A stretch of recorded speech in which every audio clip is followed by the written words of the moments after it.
तर पुन्हा एकदा नमस्कार भावांनो, स्वागत आहे आपल्या भाऊच्या युट्यूब चॅनलवरती. तर फायनल आपण रक्षाबंधन एक ट्युटोरियल आणलं मित्रांनो. सर्वांना रक्षाबंधनच्या सर्वांना हार्दिक शुभेच्छा भावांनो. फायनल असे म्हणजे एकदम आपण ट्रेंडिंग टॉपिक आजचं ट्युटोरियल बांधलं, ठीक आहे. सविस्तर गोष्टीचा विचार केलाय.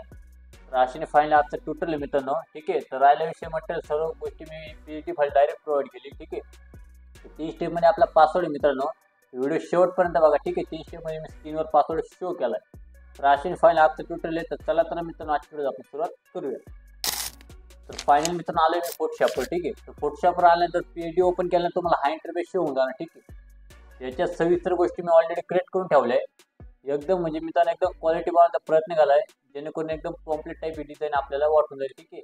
नॅचरल याच्यात काय मी जास्त ऍड करण्याचा प्रयत्न नाही केला. एकदम भारी वाटतं काय विषय, ठीक आहे. याच्यात फक्त 2 गोष्टी तुम्ही तुमच्या चेंज आउट करू शकता, ठीक आहे. जेणेकरून मी जे नाव ऍड केले जागृती मित्रमंडळ, ते आपण हाईड करून टाकतो ग्रुप, ठीक आहे. हे बघू शकता. इथं तुमच्या हिशोबाने तुम्ही ते नाव वगैरे टाकू शकता. आणि त्यानंतर मित्रांनो हा एक लोगो मी क्रिएट केलाय, जेणेकरून जागृती मित्रमंडळ. हा एकदम ट्रेंडिंग टॉपिक लोगो मित्रांनो. हा लोगो बनवायला मला भरपूर मेहनत तशी लागली. जर तुम्हाला असे पण हा लोगो हवाय तर नक्कीच मला कमेंट करा. याचा टोटल मी नक्कीच घेऊन येणार आपल्या चॅनलवर, काय विषय नाही, ठीक आहे. तर अशाने मी 2-4 लोगो आधीच मी प्रोव्हाइड पण केले, टोटल पण टाकले, त्याला भरपूर डेटासाठी सपोर्ट पण केलाय, काय विषय नाही. तर अश्विनी रक्षाबंधनचे पूर्ण बॅनर आहे. आता संपूर्ण गोष्ट मित्रांनो लक्षात घ्या. हा बॅनर बनवायची पद्धत मित्रांनो बघू शकता. आपण बॅकग्राऊंड, ठीक आहे. हे बॅकग्राऊंड आपण इथं हाईड करून टाकतो. तर अशाने तुम्ही बॅकग्राऊंड तुमचे पण तुम्ही अटॅच करू शकता. पण तुम्हाला काही बेसिक गोष्टी सांगाल मित्रांनो मी, की जेणेकरून बॅकग्राऊंड कशाने क्रिएट करायचं संपूर्णरित्या, त्यात कोणती गोष्ट कुठं टाकायची, काय विषय. परत कधी कधी बॅकग्राऊंड आपल्याला आठवत नाही संपूर्ण. असे मी त्याचं एक स्पेशल ट्युटोरियल पण करणार आहे, की जेणेकरून बॅकग्राऊंड वगैरे सगळं कशाने क्रिएट करायचं सगळं त्याच्यातल्या प्रॉपर गोष्टी, जेणेकरून डीपमध्ये सविस्तर माहिती मी त्या व्हिडिओत नक्की देणार, काय विषय नाही, ठीक आहे.